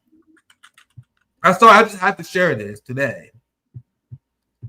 The coward Arab states who will go down in history as the greatest traitors and cowards in human history. There were people who took up arms against the Nazis after what they did to the Jews. You had Arab states that was supplying Israel air defense when Iran retaliated. That's how much the king of Jordan is complicit. That's how much the king of Egypt is complicit. They was defending Israel as he was slaughtering Palestinians. The Arab countries of all people should shut the fuck up. Like I cannot even explain my disdain for the Arab leaders who sold out their Palestinian brothers. Yemen is one of the few. The resistance that was murdered in Iran, one of the few who stood on principle for these people. Meanwhile, every single Arab state, look, they call for Hamas to disarm amid push for a Palestinian state. That is not a real state. And this should not be the solution that we support. Having Palestine without armed standing military, without armed resistance, essentially leaves them open to just being another state that Israel fucks with their politics. They will not have real sovereignty. Anyway, Kshama, any response, any other reactions to this story regarding the leaders? The main point I was getting to before my rant was the leaders are doing this only because they have to respond to the people, which is why they are doing this fake Palestinian state nonsense. Don't get me wrong, guys. whenever I see Palestinians celebrate this, I get it. They've been through a lot, guys. Like, of course they would cheer this, but it is my job as an ally, as I mentioned with our Palestinian friends on our last show, well, I mentioned with Nurdin, it is my job to be out in front and advocate for the radical correct position because many Palestinians are not in a position to. So, Kshama, that's my long rant. I'm sorry. We got one more quick segment I do, but anything else you want to add to the story? Yeah, absolutely. I'm really glad you're pointing all these out, and these headlines are crucial. First of all, just to echo what you were saying, Nick, which I agree 100%, that the reason this is happening is because of the movement. And just to quote you back, that shit works. Yeah. Movement building works, and that is what we should do. And I agree with your description of that as having revolutionary optimism, having faith in the working class and having the understanding that working people getting organized, especially internationally, can have absolutely earth-shattering impact. It can change the course of history. Movements can change the course of history. So we have to have faith in it, and we have to keep building the anti-war movement. And as you said, the movement has come far enough along that it is now becoming akin to political suicide for these politicians to be associated with genocide. And now they're trying to rehabilitate their reputations. And one clear task for our movement, anti-war movement, is to refuse to allow them to whitewash their genocidal reputations. We have to nail them on the wall with their genocidal reputations. They all have blood on their hands of the nearly 500,000 Palestinians who have been slaughtered, blood of the babies and children that have been slaughtered and now who are dying of starvation. And every single politician who voted to send money to the Israeli military deserves to not only be thrown out of office, but to stand on trial for war crimes. That is what we need, and that is the task of the movement. And we should draw inspiration from how far the movement has come to keep building in order to achieve further gains. And then as far as the Arab states are concerned, I think that's a very important headline you shared, Nick, because it's a reminder. It's a very important reminder. And as you said, our job is also to carry out political education. And here's one aspect of very important education.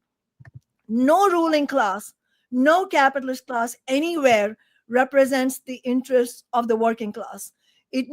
Our allies as working class people in America, our allies are working class and oppressed people everywhere, and our enemies are capitalists everywhere. And so it should not be a surprise for us that the Arab states are, they may have cultural similarities with the Palestinians, but their class allegiances are completely antagonistic to the class interests of the Palestinians. And that is why they are joining the European capitalist heads of state with this kind of false proposition where, yes, it's a Palestinian state, but you don't have right to self-defense. We have to be very clear as Marxists. The Palestinians have the right to self-determination, and the right to self-determination also means the right to self-defense. And so this is an absolutely it's a poison pill formula. It's on the face of it, you think that they're calling for something. No, they're actually not. They actually don't want to give Palestinians the freedom, because ultimately, again, going back to the point about what is the Israeli state's existence for, the state, I'm not talking about the working class people in Israel, but the state came into existence in order to be a bulwark for the interests of Western capitalism. And the Arab states, the capitalists in the Arab states, are hand in glove in these interests. And so they may have different nationalities, they may have different cultures, they may eat different food, but ultimately they are capitalists, and they are not on the side of the Palestinian people any more than Keir Starmer or Donald Trump or Adam Smith or Amy Klobuchar are. All these politicians and all these billionaires, they are completely opposed to the interests of the Palestinian people. And that is why we not only, as Marxists, not only would we advocate for Palestinian self-determination, but also that we are not going to be able to solve the crisis that has faced the Palestinians for now 75 years unless we have a socialist Israel and a socialist Palestine. And ultimately, we need socialist movements, a pan-Arab socialist movement in the entire Middle East, because let's not forget, the ruling class in Egypt is also responsible for this crisis. Why at the ICJ? You guys realize that the ICJ, none of the Arab states signed on to South Africa's genocide trial. Brazil is a recent another country that signed on, but you had African countries leading the charge legally against Israel. And South Africa is still facing the consequences to this day. This is why Trump has been retaliating against them so aggressively. So you had Africans, you have members in the global South that was sacrificing their standing against the biggest superpower in the world, the United States, in order to fight against Israel genocide, as the king of Jordan and the king of Egypt was providing air defenses to Israel. And I make this criticism because you guys know I talk to many Palestinian activists. I just had a roundtable with my friend Nardine. And the anger that they have at these Arab leaders is the same anger that you see I have at Hakeem Jeffries, Jim Clyburn, and the Black Congressional Caucus. They are probably the greatest traitors in modern times. The history won't forgive them. I'm going to quickly get to this. If y'all like something, I really want to share this quickly. So we'll get to the Democrats here, and then we'll wrap up after this here. Because, Kshama, you mentioned how we have to punish the Democratic Party, and I believe they are being punished, because despite the fact that Trump is historically unpopular, despite the fact that Trump is losing his MAGA base because of the Epstein files, because of his general incompetence, that is not bailing out the Democratic Party. Like, we see the pendulum swing all the time. A party that is opposing an unpopular president usually gains popularity after they lose, and after Barack Obama took office, you had the Tea Party rise, and the Republicans rose in popularity because of that. Democrats rose in popularity because of George W. Bush. But Democrats are not only staying stagnant; they are continuing to drop, despite what Trump is doing. That's because I believe, and maybe this is me just being a sweet summer child. Maybe I'm being too much of a revolutionary optimist here, but I believe the Democratic Party has done permanent damage to the reputation, and they don't even realize it yet after supporting the genocide. There's an entire generation, and I will argue many more, actually, that will never, ever look at the Democratic Party ever again after seeing the amount of dead children they have. So I'm going to quickly get to this just for the sake of time. I'm going to play this video. Okay, here's Richie Torres. He's like one of the new young spokesmen people of the Democratic Party. Guys, you see him on CNN all the time. I just saw him on CNN the other day. He's on MSNBC all the time. They're like these young Democrat politicians that is obvious the establishment is pushing. Jasmine Crockett is another one. Jasmine Crockett is someone you will always see on MSNBC, CNN, NPR. These people that are the faces of the party. And after Richie Torres pretend to run as a progressive and he sold out and become a neocon, he's the new darling. And here he is called out for his genocidal policies. And the Democratic Party, their plan is to continue to resist Donald Trump by doubling down on unhinged genocidal platforms. So I'm going to play this video, and Kshama, I want you to respond to it.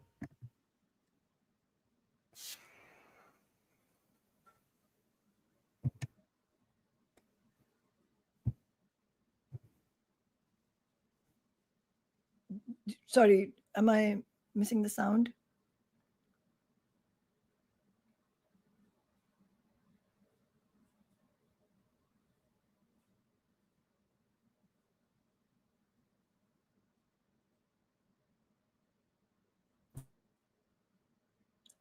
I'm not able to hear. You guys can hear it? Oh, damn it. Let me fix it here.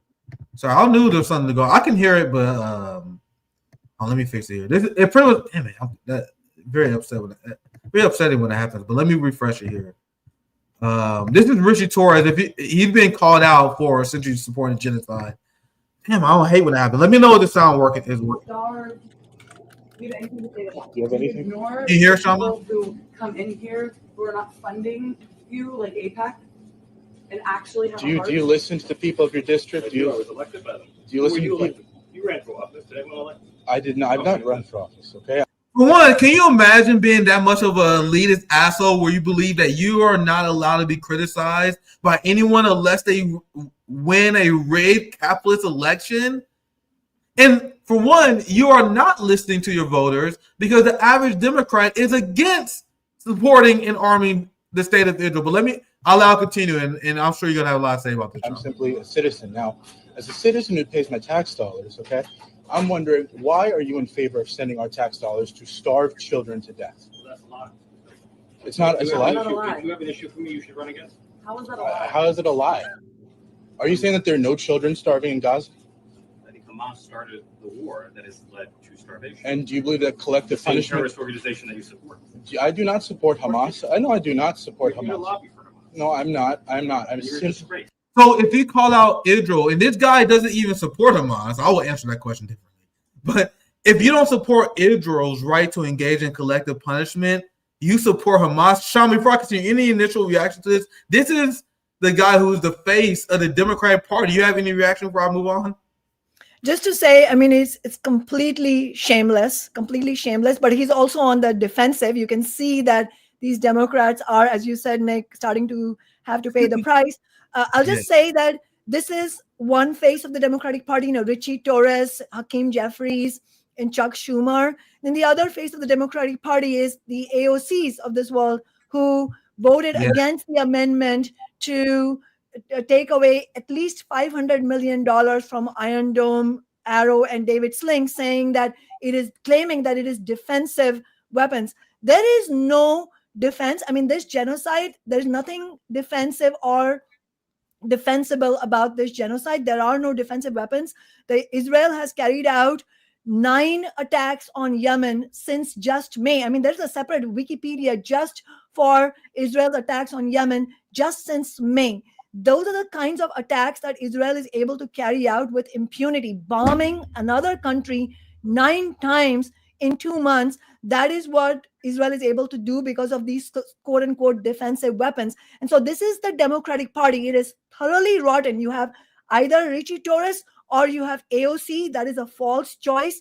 The Republicans are obviously not a choice either. And so it really begs the question of the need for a new party for the working class. And that is why it's also important to note that I'm running as an independent socialist. I'm not running as a Democrat.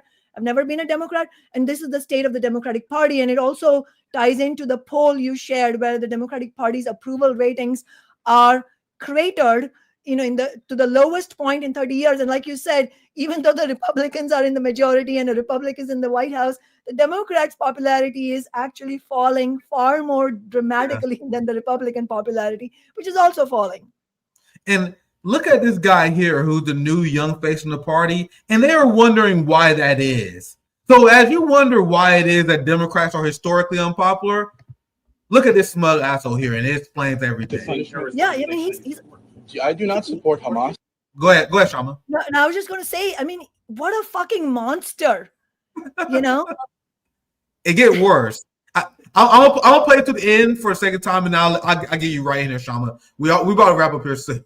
So I know I do not support You're a Hamas. lobby for Hamas. No, I'm not. I'm not. You're a disgrace. I'm a disgrace because Absolutely, you're a disgrace. why? Because Richie Torres calls this guy a disgrace because he wants to save starving children, bro. Can you imagine being this evil? And people wonder why Democrats are historically unpopular. Can you imagine running in a party with this person in it? Like, if you was running as a Democrat, you wouldn't be on there right now. Because to me, that's disgusting. Like, it's disgusting that you would even want to be aligned with someone like this. But I'm sorry, I got triggered. I'm sorry. I'll let it finish. I promise. I'm sorry. I'm not. You're a disgrace. I'm a disgrace because Absolutely, you're a disgrace. why? Because I don't believe that children should be starved to death. I do You're not. siding with a terrorist organization. I am not siding that with started Hamas. a war that brought senseless suffering to both Israelis and Palestinians. I am not. You should be I'm ashamed not of taking a yourself. side You're a with. disgrace. You I'm fund simply- Israel, who is carrying out a genocide. There's no Israel's not. You're absurd. There's no genocide. Over 30 Genocide means the destruction of a people. It means the purpose. No. The You're genocide. absurd. You're No. ridiculous. Genocide is the purposeful action to destroy in part or in whole a unique ethnic or religious or national group.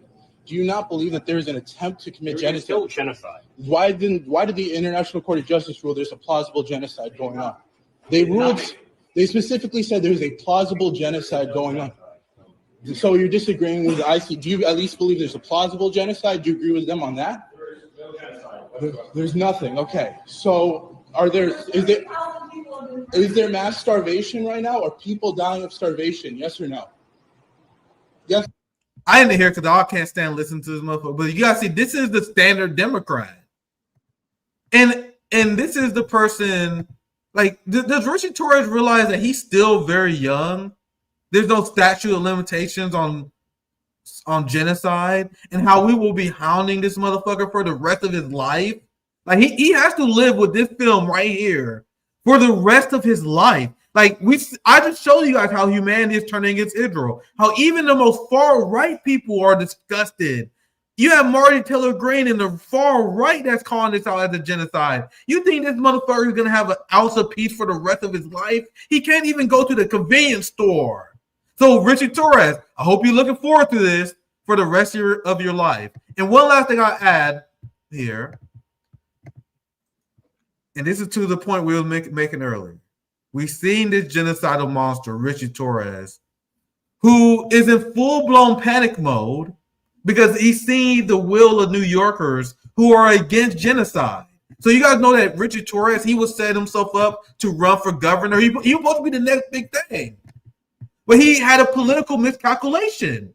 He went all in for genocide in an era where 100,000 Jewish New Yorkers voted for a Muslim, Zohran Mamdani, because Zohran Mamdani said, hey, man, we probably shouldn't be killing babies.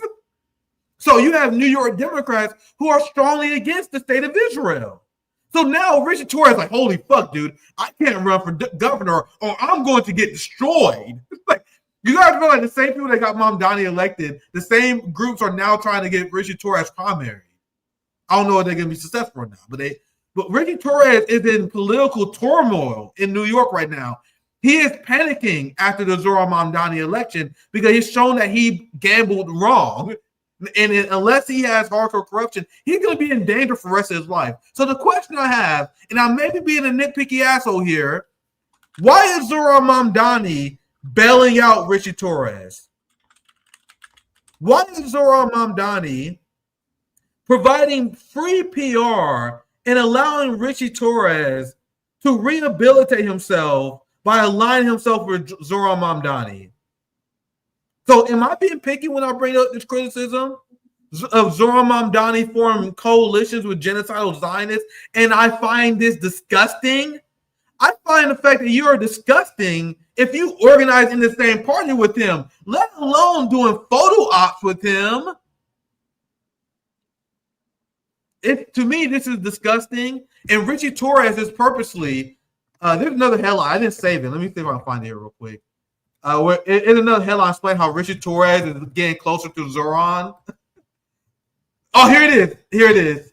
I think this is it. I didn't have it saved. Here it is. Look, Mamdani's biggest DC defender is Richard Torres. You guys see what's going on? Richard Torres is in political turmoil after supporting genocide in New York. And now he is getting close to Zohran Mamdani in order to rehabilitate his image. And Zohran Mamdani is allowing him to? So I ended there. Kshama, any reactions to this? I mean, all of what you're saying is, first of all, the starting point, and I think we really need to emphasize this, that the political turmoil that the Democratic Party is in, the people who supported the genocide, who are continuing to support the genocide, are seeing the writing on the wall that it is going to come with some real price tag.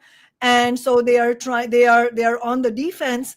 And so we should claim the victory for the anti-war movement. That is the reason that they are being put on the defense.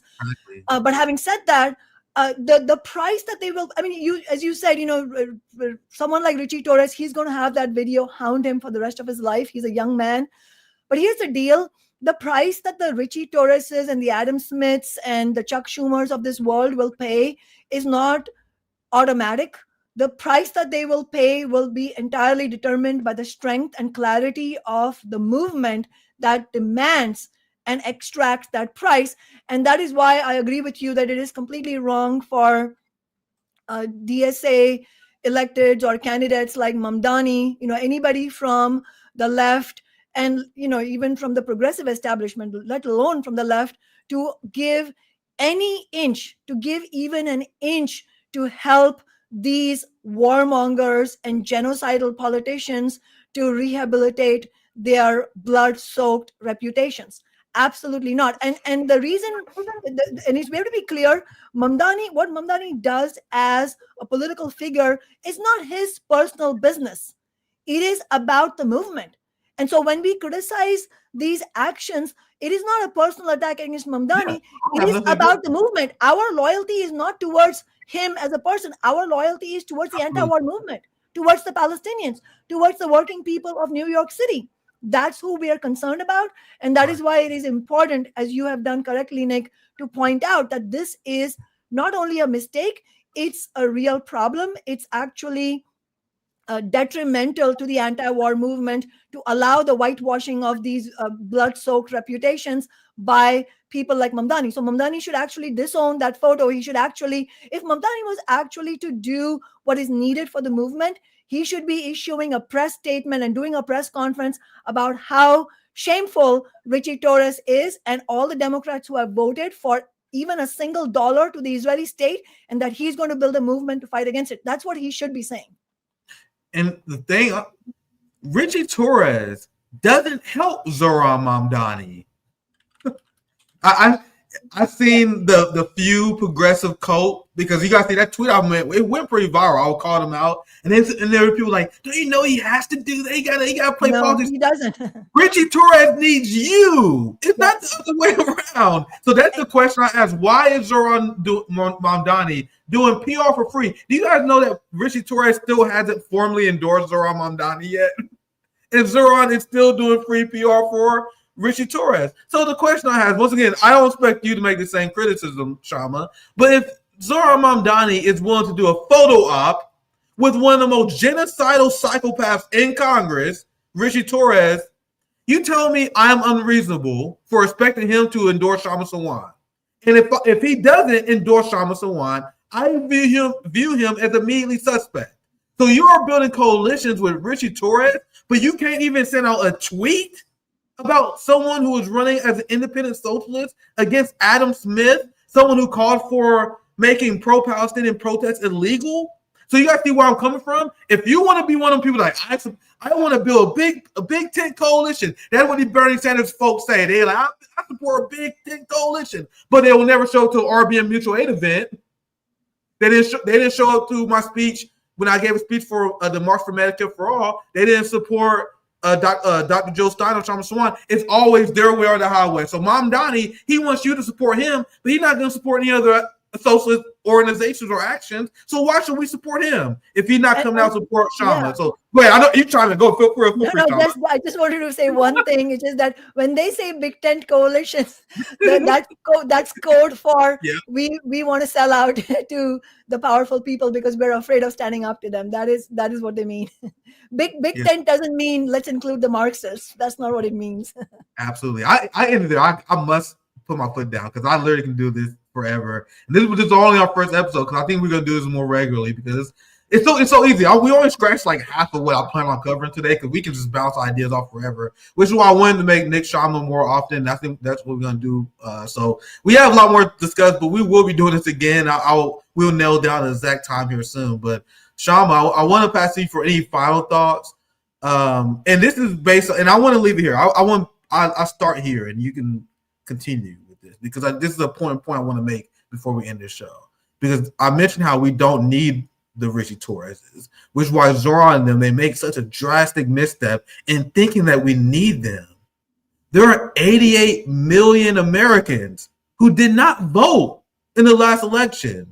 And you think you need Richie Torres?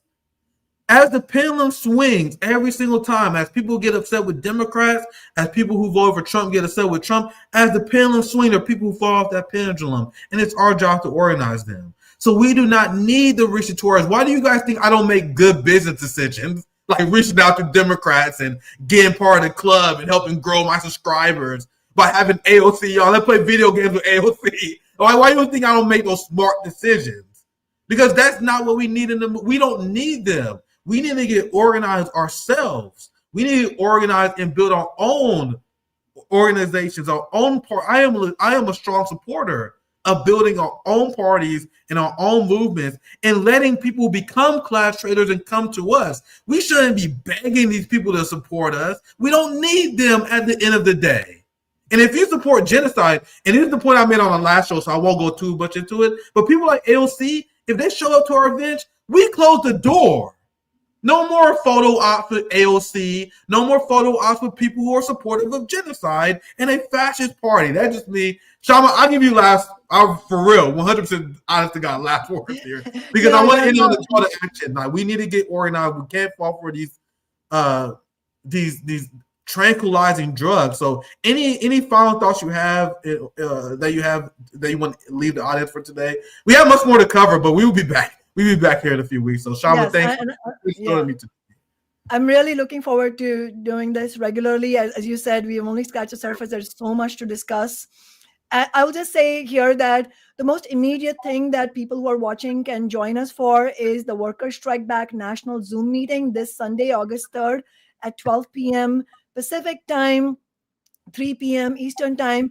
We're going to be discussing the brutal budget cuts by Donald Trump and the Republicans, and how the Democrats are not fighting back, and how working people ourselves need to fight back. Like you were saying, we need our independent fight back. So we'll be discussing that. We'll also be discussing how to continue building our campaign for US Congress. And so, like I've said many times before, but I want to say it again, that our campaign is for the Washington State 9th Congressional District. But make no mistake, this is a national campaign for many reasons. One is that if, as you were saying earlier, Nick, if we, it's never happened that the U.S. Congress has ever elected a revolutionary socialist. Right. Imagine the earth-shattering impact of having a revolutionary socialist, a Marxist, getting elected to Congress. Can you imagine, just on that thought, can you imagine as someone affiliated with RBN in any way as a member of Congress, guys? Can you imagine someone who's willing to invite me and allow me to give speeches to crowds? Yes. Can you imagine? But go ahead, Kshama. I just had to emphasize that. Yeah, absolutely. Absolutely. Such a thing has never happened. And it can have the impact potentially. I mean, nothing is automatic, but if we are able to win, and if you're able to use this position in the way that we have used our city council position, which is as a vehicle for building mass movements to win victories, to force the capitalist class and their representatives in the Democratic and Republican parties to their knees to win victories for the working class, then it can change the course of US history and even international history. So that's the potential that we can win without any exaggeration. But what also cannot be exaggerated is the forces that will be arrayed against us, precisely because of the impact we can have. You know who does not have any illusions about the kind of impact we can have?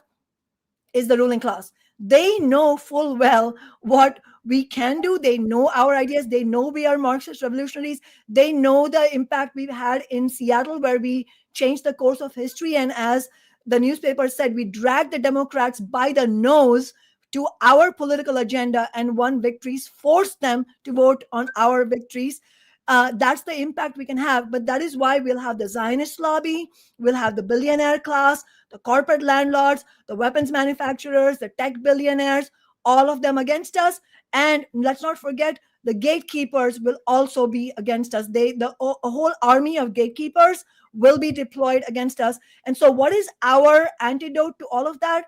It's a nationwide movement to win this campaign. So this campaign is not just for people who live in the Seattle area, who certainly, if you're in Seattle and in a surrounding area, then you have no excuse but to come in person and canvas with us, because this is, we need to build a massive field campaign. We need to build an army of volunteers, but it doesn't even matter where you live. This is a national campaign. It's a nationwide campaign. So you need to get involved with us. Sign up at kshamasawant.org. That is my full name, .org. Sign up at Worker Strike Back. Either way, Worker Strike Back has voted to make this campaign the topmost priority, alongside winning free healthcare for all, funded by taxing the rich. So our campaign is calling for an end to the genocide and starvation in Gaza, end to all US military funding to Israel, end to the brutal occupation of the Palestinian lands. We're also calling for free healthcare for all, funded by taxing the rich, and for national rent control. So if you want to fight, let's fight together. Let's do this. We have a real shot to win, but it is not automatic. We will win only if we change the balance of forces and defeat the Zionists, the Democrats, the Republicans, the billionaire class, and the gatekeepers. So join us at the Worker Strike Back meeting on Sunday at 12 noon Pacific time. And also, as one of the messages you just showed here said, that was our campaign manager, M. Smith, who reminded me that we also have a phone banking session, I believe, at 3 p.m. on Saturday, so tomorrow. So please join us. We need you to become a party of this army of volunteers to defeat Adam Smith and the genocidal Democratic and Republican Party. So tomorrow, phone bank at 3 p.m. Pacific time, 6 p.m. Eastern. Yeah, and very well said. I definitely come out there in Seattle, because I mentioned before I unequivocally endorse this campaign. I mentioned before that I believe that we should be building our own parties. I believe that we should be running as socialist third parties. I will never in a million years support anyone who run as a Democrat, period. If you're forming and building your own coalitions, if you're building your own organization, like I have RBN Mutual Aid, I formed and created 10 Demands. I believe that we should form and create our own organizations and then build coalitions with people who have like-minded ideas and like-minded goals. So this is an opportunity to build a coalition, the RBN community, have your own mutual aid organization. It's not far from going to sleep and following a leader. It's us having our own organizations, our own coalitions, and fighting for a just victory, a common goal. Because I want people to believe that we should have and give people options, just like the Uhuru socialist movement.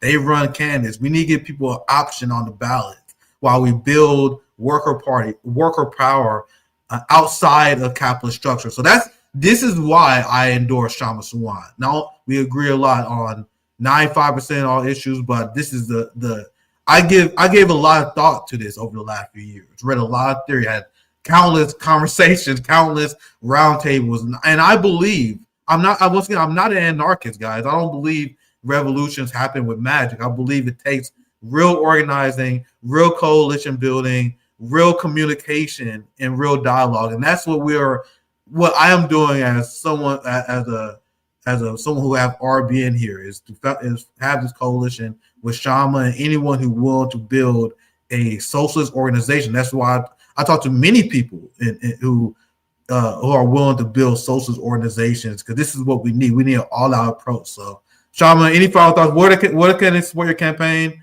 This is a great show. I know this is a 2-hour debut, but maybe we're going to do this again in another 2-3 weeks. We don't have to do 2 hours every time, but hey, this is how it turned out today. Kshama, anything else you want to add? It's always great to have you on RBN. We can talk about theory and this kind of stuff all day. So thank you for joining us. And I wouldn't complain about the length at all, because where do people get to listen to this type of conversation? Absolutely. This conversation is absolutely part of building the movement, because we're not just talking, we're talking also about how to organize. We're talking about theory, we're talking about strategy, and we're talking about putting all of that into action through actual campaigns. So yeah, please, if you're watching this and you agree with the fighting back against the capitalist forces and fighting to end the genocide, fighting for free healthcare, please join our campaign at kshamasawant.org. And please attend the Worker Strike Back meeting on Sunday. And before that, tomorrow, at 3 p.m. Pacific, 6 p.m. Eastern. We have our campaign phone bank to start, to continue building the campaign. And then one more thing is it's a little bit out, it's a little bit in the future, but it's very important to mention, Nick. Our big campaign rally is happening on Sunday, October 12th in Seattle. And we definitely want you there in person. Yeah, you already know. I just said I want to go out there, so that give me my excuse. So you already know. I couldn't make last event because I was moving, but now I definitely gonna make this one. So October, I'm definitely looking forward to that. Yeah, awesome. And of course I'll mention that the next time I'm on. So yeah, thank you so much, Nick, for letting me join your show here. It was an absolutely fantastic discussion. Yeah, absolutely. It's great to have you on. We definitely do this again. We touch base maybe another 2 weeks or 3 weeks, whatever. We will be doing this again. Hope you guys enjoy the show. Make sure you guys like, share, subscribe. Make sure you guys support Kshama Show. This is our 6th straight show of Nick and Night season 3. I tell you guys, I'm gonna keep the streak going, man. I'm having a great time with these shows. We had our Zionist roundtable yesterday where I had a rep from Jewish Voice for Peace. Nordine was on. We had Nam from the Guerrilla History podcast. There's so many guests that I have booked coming up here soon. I'm having a great time with this show. I'm having a good time educating. Hope you guys enjoying the conversation. So make sure you guys check me out every time at the same time. I'm keeping the streak going, man, for a very, very long time. So Monday, Wednesday, Friday, 7 p.m. Eastern time. And Kshama will be featured a lot on this new program with Nick and Kshama, our new RBN series. So thank you guys for watching. Make sure you guys check out Kshama and have a great weekend, y'all.